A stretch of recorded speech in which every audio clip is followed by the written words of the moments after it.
This is just one glaring example of why Mary Moriarty is failing Minnesota. Moriarty took over the Hennepin County Attorney's Office in January of 2023. By January of 2024, Moriarty had filed charges of murder and manslaughter against Minnesota State Trooper Ryan Londrigan for the shooting death of Ricky Cobb II.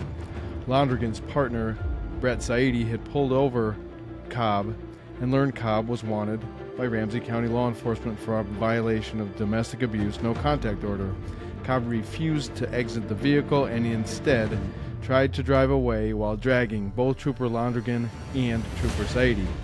Londrigan shot Cobb twice.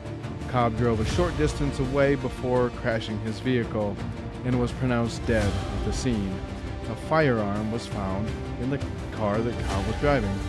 That firearm was illegal for Cobb to possess because he was a convicted felon.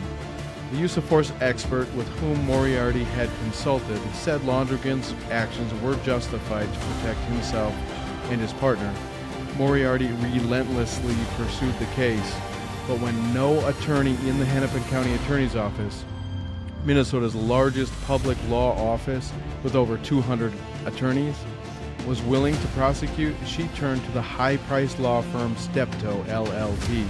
Moriarty talked the Hennepin County Board of Commissioners into authorizing as much as $1 million to pay the Steptoe law firm to prosecute Trooper Londrigan for murder. Instead, she should have been recognizing Londrigan for his heroic actions.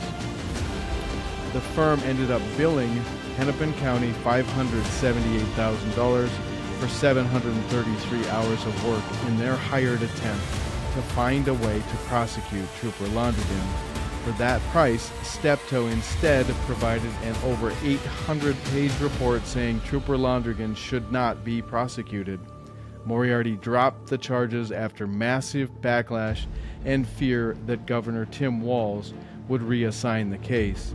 The Minnesota Police and Peace Officers Association even filed an ethics complaint accusing her of bias against cops.